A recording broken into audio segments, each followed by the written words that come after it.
ដើមកំណើតរបស់រាហូអសុរិនព្រះអាទិត្យនិងព្រះច័ន្ទនាសម័យកាលមួយនៅក្នុងសាសនារបស់ព្រះពុទ្ធវេស្សភូមានកហបតីប្តីប្រពន្ធ2នាក់រស់នៅក្នុងនគរហង្សាវតីដែលជាអ្នកមានសទ្ធាជ្រះថ្លាធ្វើបុណ្យដាក់បាតដល់ព្រះពុទ្ធអង្គរៀងរាល់ថ្ងៃគាត់មានកូនប្រុស3នាក់កូនទី1ឈ្មោះវត្តកុមារកូនទី2ឈ្មោះថុលកុមារកូនទី3ឈ្មោះទីខវុត្តកុមារលុះមាតាបិតាធ្វើមរណកាលអស់ទៅមានកាលថ្ងៃមួយបងប្អូនទាំង3នាក់មកប្រជុំគិតគ្នាថា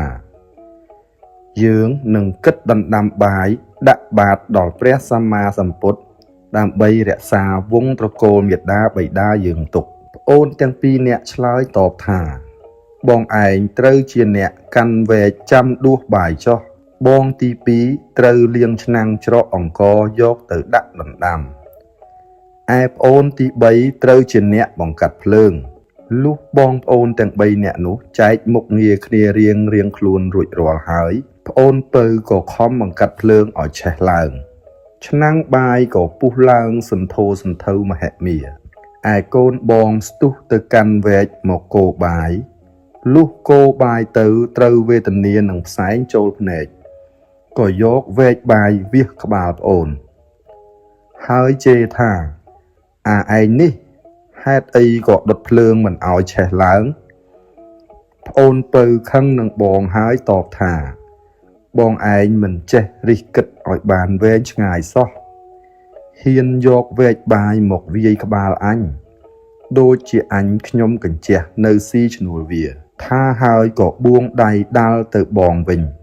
ប្រវាយប្រតប់ឆ្លោះគ្នាប្អូនពៅមានកម្លាំងក៏ស្ទុះទៅយកអង្រែមកវាយសំពងបងឯប្អូនកណ្ដាលក៏ស្ទុះទៅជួយបងកុំឲ្យវាយបាន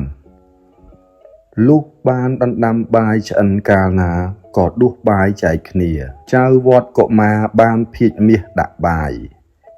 ថុលកុមារបានភាជប្រាក់ដាក់បាយឯទីខវុត្តកុមារខឹងនឹងបងយំសស្រាក់ទៅកន្ត្រាក់បានឯលៀនខ្មៅធំមកដាក់បាយលុះចែកចំណែកស្រេចរួចហើយពុំយូរឡើយព្រះសម្មាសម្ពុទ្ធវិស្សភូទ្រង់និមិត្តមកបិណ្ឌបាតប្រោសសត្វទាំងឡាយកុមារទាំង3នាក់ស្ទុះទៅយកបាយមកដាក់បាតតែរៀងខ្លួនបងទី1ធ្វើសេចក្តីប្រាថ្នាថាសូមអនិសង្ឃដែលខ្ញុំបាន